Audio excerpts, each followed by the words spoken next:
Well, good afternoon. Thanks for inviting me along to share our story with you.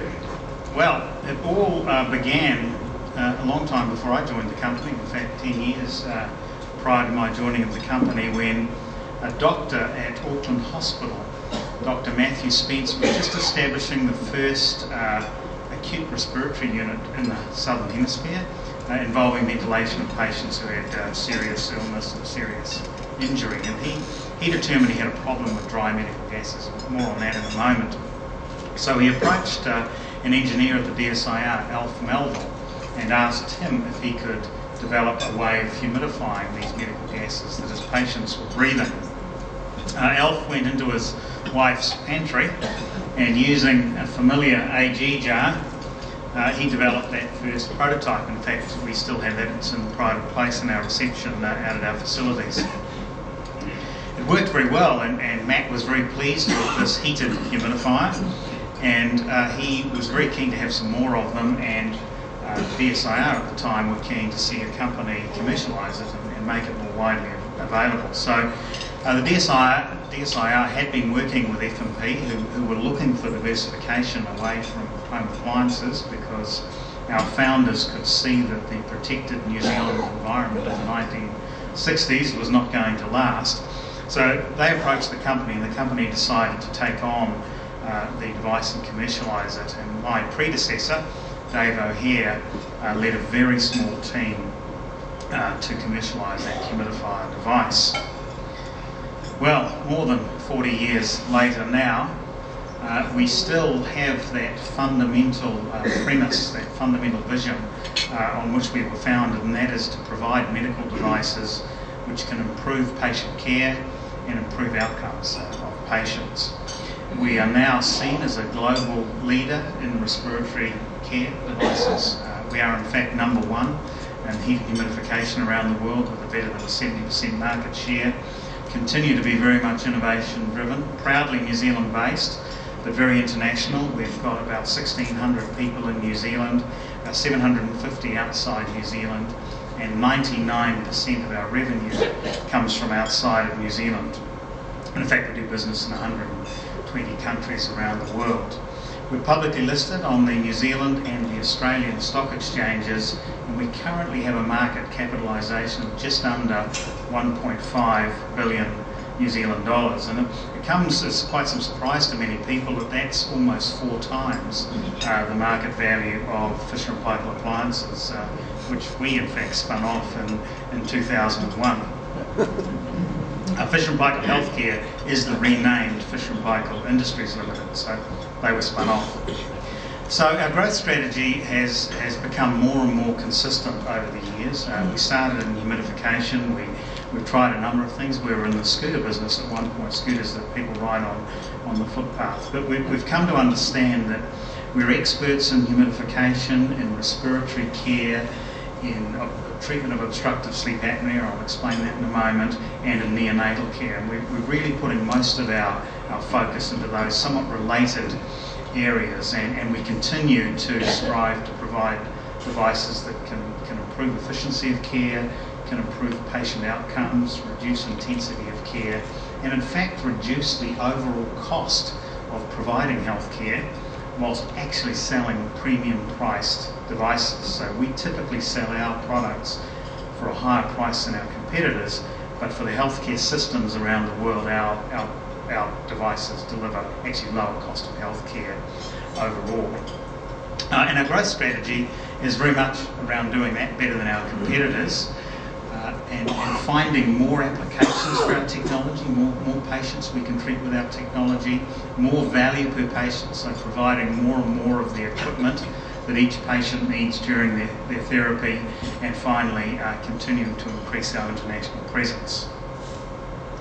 If we take a look at the business today, whilst we started in heated respiratory humidification, the business today is really in 2 halves. Half of the revenue comes from humidification and related respiratory applications, and the other half of the revenue comes from devices for treating obstructive sleep apnea. And a very, I guess you'd say, attractive and very important attribute of the business is that about 3/4 of our revenue each year comes from recurring items, consumables and accessories that are replaced frequently or replaced when each patient is treated. So when we start our financial planning process late each financial year, 3/4 of the revenue is pretty certain, because it's based on sales of items we've made in the past and which generate ongoing future revenue. So that's a very helpful attribute. So let's take a look at those two halves of the business. First, respiratory humidification. The reason heated humidification is required is because patients receiving breathing assistance, and in particular artificial respiration or ventilation, they have the ventilator, the breathing machine, connected directly to their lungs via some tubing called a breathing circuit, and an endotracheal tube. You may be able to see this white tube here, which is put down their airway and which provides a connection directly into their lungs. That tube has the effect of bypassing the natural humidification function of the nose and upper airways. The reason you have a nose, as well as keep these in place, is to humidify the air that you breathe, so that when it reaches your lungs, it's at body temperature, 37 degrees Celsius, and 100% relative humidity, or 44 milligrams of water vapour per litre. That's necessary because inside your lungs you have a special layer of cells and mucus, with ciliated cells that are moving with little tiny fingers on them the whole time, moving that mucus, and that's there to lift dust and contaminants and pathogens out of your lungs. Otherwise, with all the air you breathe, your lungs would steadily fill up with stuff that you don't want in there. So this is moving the whole time. It's moving now and lifting mucus up to your throat where you swallow it, and it gets recycled through your stomach, bloodstream, and back into your lungs. If, in fact, that natural humidification function is disabled, that mucus dries out, that natural mechanical defence mechanism can't work effectively, and the drying mucus can block the very small air passages in the lungs and compromise gas exchange. So if you don't humidify the gas adequately, the patient in hospital is at increased risk of infection and other complications and poor respiratory function. Of course, the reason they're there is because they've already got bad problems with breathing. So fortunately for us, creating, controlling, conveying down the tubing and then getting it back from the patient and out through the breathing machine, very humid gas, doing that is actually quite technically challenging. And we've developed a great deal of technology over the years which can create the humidity and control it, prevent it condensing by heating the tubing. And then on the exhaled side of the breathing tube, we have a special membrane in the wall of the plastic tubing that lets molecules of water out, but not air or oxygen. So the water vapour, now that it's no longer needed, can disappear into the room, so it doesn't cool down and condense inside the breathing machine. So all of that means that our devices, fortunately, work better than our competitors, and hence we have that very large market share in humidifiers for use with ventilated patients in intensive care. Our growth strategy now in this half of the business is to take very similar technology into much broader respiratory applications, into non-invasive ventilation. That's where the patient breathes with a mask rather than with a tube down their airway. It's becoming more and more popular. That's this guy here. Into high-flow oxygen therapy, where we can replace the typical oxygen mask with a much more comfortable device that just sits in your nose, allows you to read, eat, talk, drink while receiving oxygen, which typically oxygen patients can't do. So consequently, they keep pulling the mask off, and the more often it's off, the longer it takes them to recover from whatever condition they have. And then finally, into humidity therapy for people with chronic lung conditions, and breathing very humid gas every day can help clear mucus from the lungs, which is often a problem with COPD or chronic obstructive pulmonary disease. And through these new applications, we think we can multiply the size of the market we operate in by a factor of 5 or 6. And that really is our growth opportunity over the next decade or so in that half of the business. The kind of devices we offer are what you see illustrated here in terms of hardware. They're humidifier controllers, which contain computer-controlled heating and humidity and flow measurement, and they typically sell for about $500 to $1,500 US each. They're about this big, So they're a great device to be exporting from New Zealand. It only costs a couple of dollars to get them anywhere in the world, really. So a very, very high value-added kind of device. And all of those operate with our single-use respiratory care systems. So the breathing tube, the plumbing, the humidification chamber, which holds water and where we create the water vapour, connectors and filters and the like that are used in respiratory care. And once we place each humidifier in the hospital, we typically get around 25 to 35 uses per year.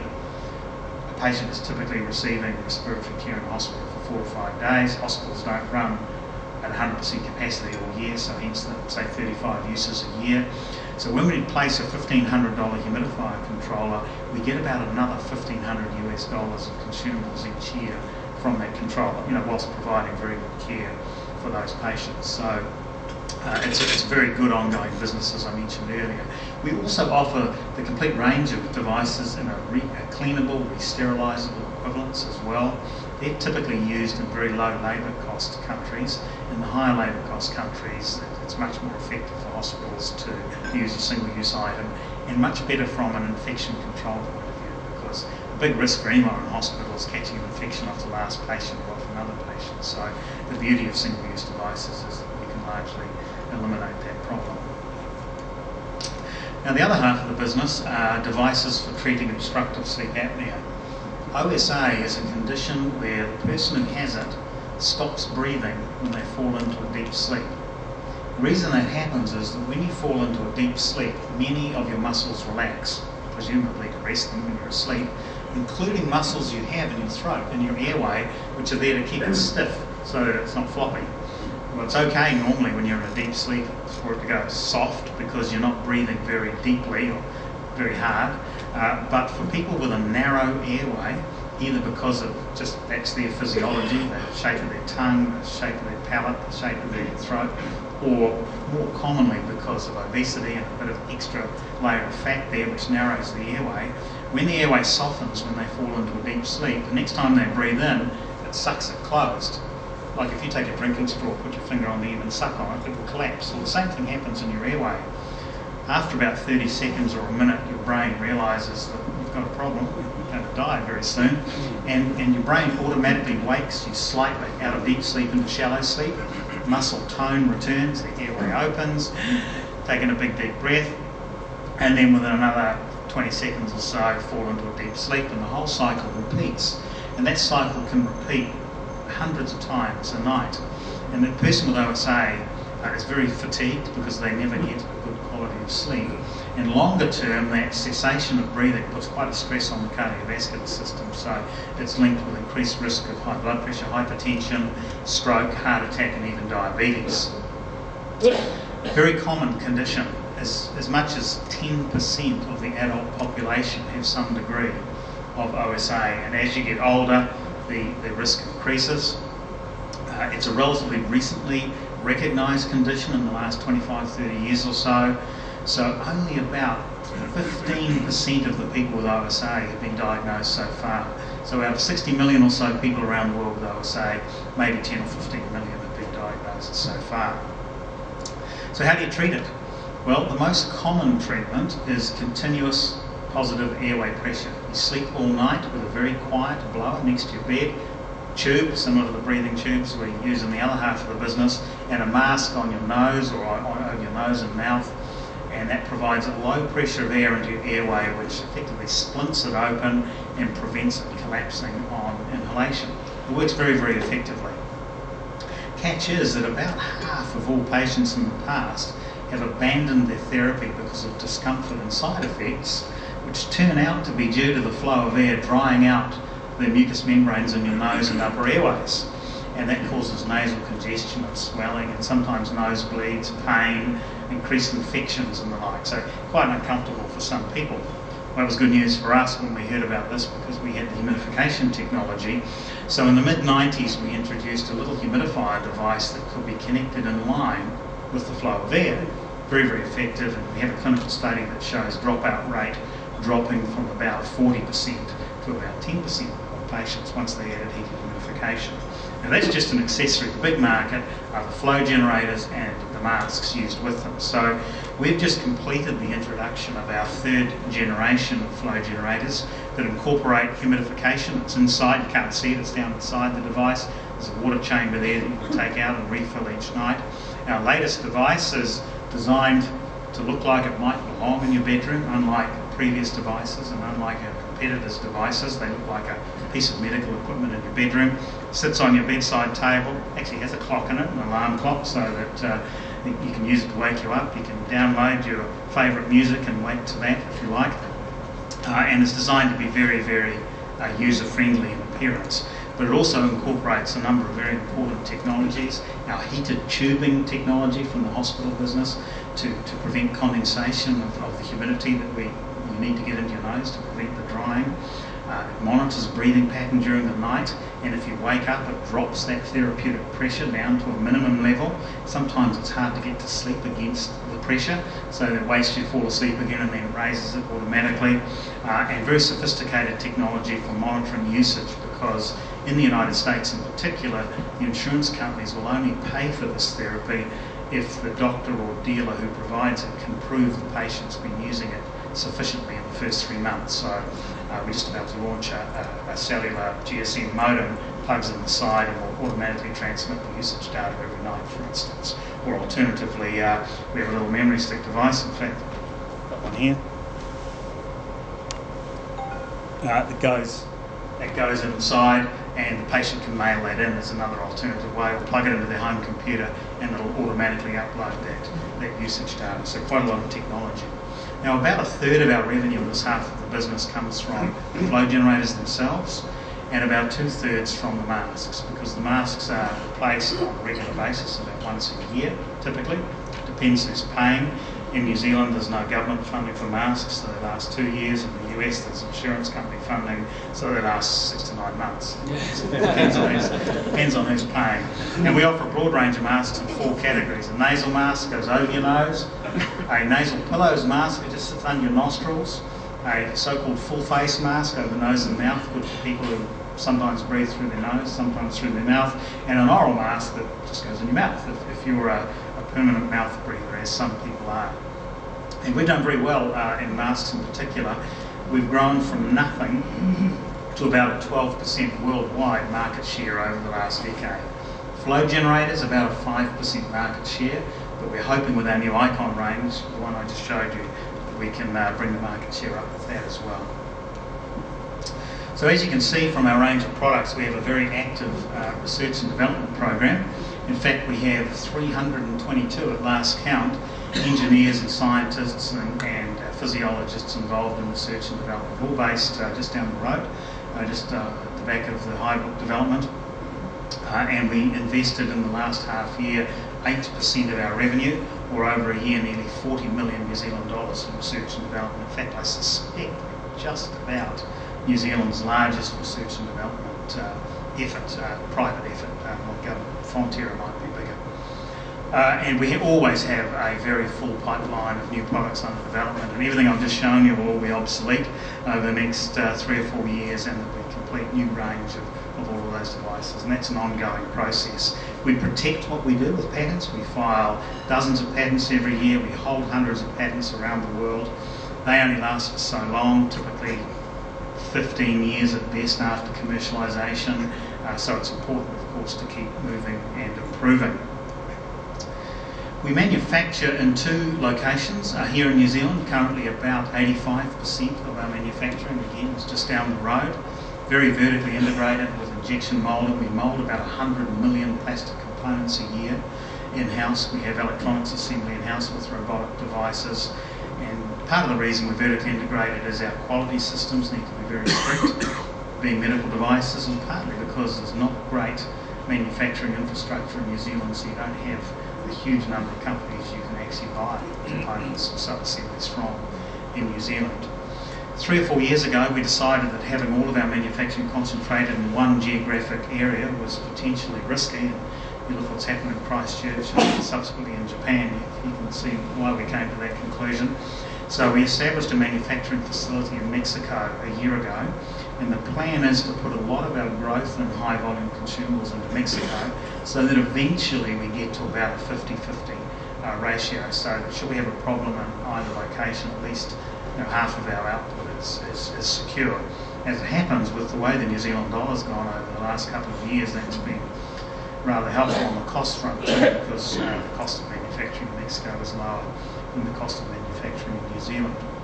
It's interesting, labour cost in Mexico is about 1/5 of the cost of factory assembly workers in New Zealand, but professional staff, engineers, quality staff, management and the like actually cost 50% more than the cost of those people in New Zealand, much closer to US rates. So there's a huge disparity in Mexico, which is common in a number of developing countries. We are very fortunate in that we purchased 15 years ago a 100-acre or 45-hectare site out just beyond Highbrook. We now have 2 large facilities on that site, with a 3rd facility under construction at present. That'll be a $95 million primarily R&D facility.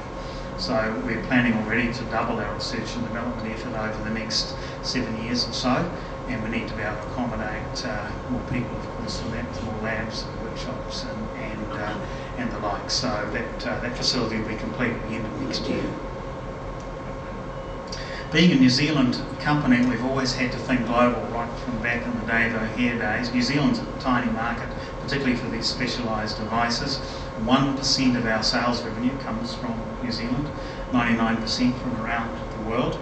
So over the years we've built up a very strong international presence. We have our own people in more than 30 countries. We've got 15 distribution centres around the world, around 30 sales offices, and now, counting manufacturing, about 750 people located outside New Zealand.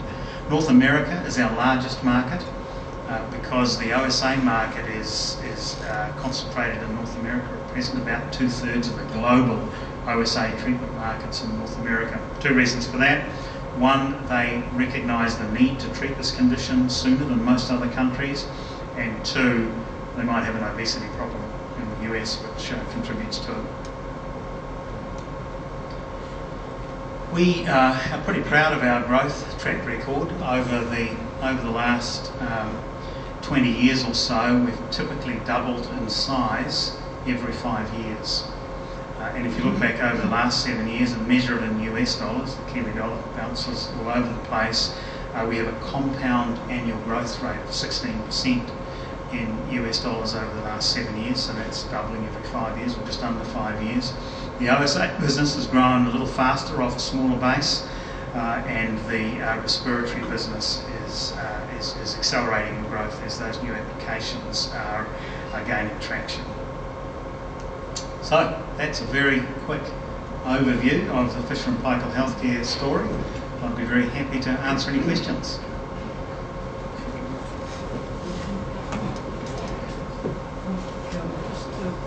ResMed in Australia, obviously this is a second part of relative terms, they may be larger than what's their relative market positioning and strength? Is it the Yes, they in fact, a doctor in Sydney in the mid-70s was neck and neck at the same time as some doctors in Pittsburgh recognised OSA and came up with the continuous positive airway pressure treatment. So a predecessor to ResMed began developing treatment devices in the late 70s. ResMed was management buyout and were established in the early 80s. So they've been in the OSA market about 20 years longer than we have been. So they have about a 40% global market share and have done extremely well. You've got to admire what they've achieved from nothing. Total revenue of a little over $1 billion today. So we are snapping at their heels. We are the only company in the last decade to enter the OSA market and gain market share. There's about 5 or 6 companies that have pretty much exited the market. There's ResMed at about 40% share. There's Philips Respironics at maybe 35 or 40%. They'll be the number 3 player. So we're planning to give them a run for their money. What happens if you have a power failure in that machine? Well, fortunately, OSA doesn't kill you immediately. It takes probably a decade or so before you're really in trouble with untreated OSA. So most people can happily breathe for a few nighs or a few weeks without the device. So it's not a life support device. So it's really there to help keep you healthy rather than keep you alive on an immediate basis. You've got that tube down your throat. Not with the OSA device, no. That's with the ventilators. If there's a power cut with the ventilator, you die in 3 minutes. Yeah. So you better hope that the emergency power supply at Auckland Hospital is working when Victor's cable blows up. Mike, a very succinct presentation. I've enjoyed it. I'd just like your comments on the risks of an overseas owner taking out another large, successful New Zealand company. Well, ultimately that's up to our shareholders, of course. We as a company don't have a strategy of seeking to be acquired. We are very confident, and the board is confident we can continue to grow the business. We've been battling an exchange rate headwind, but all we need is for that to be flat or even to decline, and it will really help drive extremely strong earnings growth. So we're not seeking to be acquired. We think we can grow shareholder value through our growth strategy.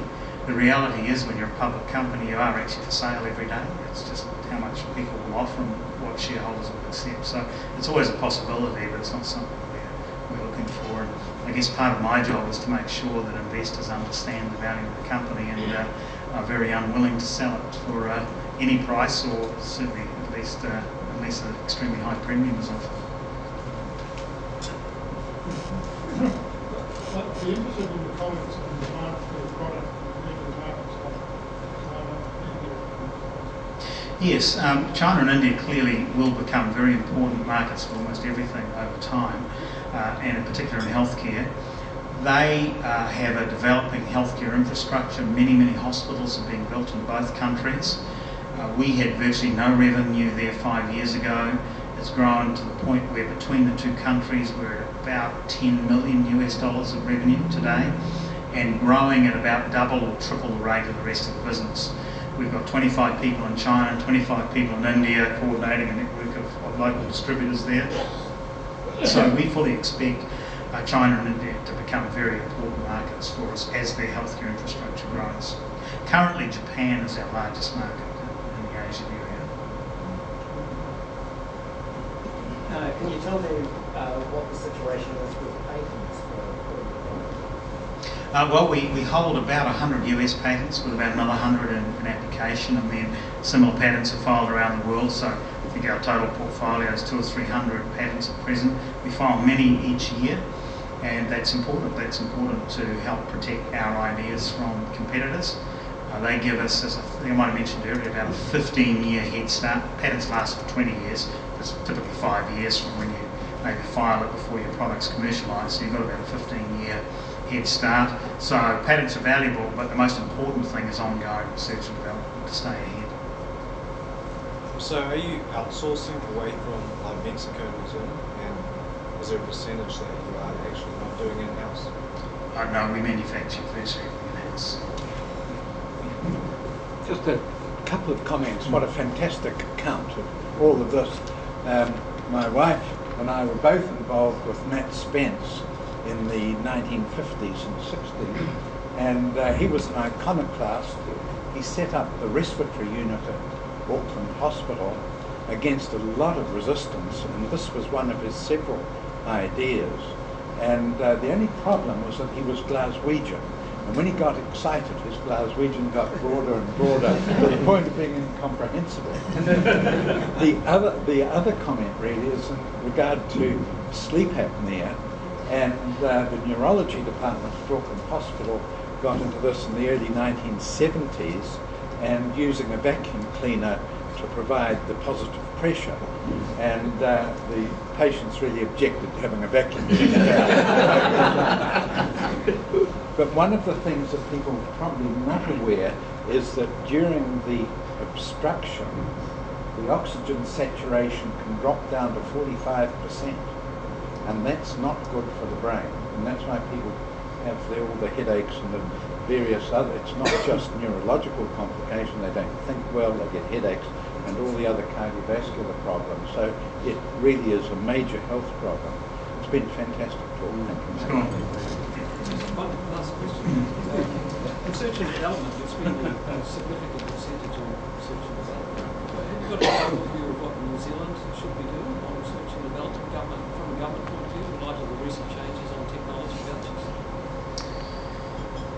Yeah, it's a hard one, isn't it? There's a lot of emphasis on research. The reality is, if you look at the funding required, we would say for every researcher you need 10 to 100 developers, and for every developer, 10 to 100 people commercialising. And if you look at our own business, we spend, it's at the high end of the range at present because the strong New Zealand dollar drives up our R&D cost at around 8%. Call it 7% typically of revenue on R&D. We spend 30% of revenue on commercialising advice each year. So whilst supporting R&D is very helpful and we're a beneficiary of that, you might waste your R&D if you then don't back that up with some way of ensuring that it actually gets commercialised as well. That question was great. Okay, thank you. Thank you, Mark.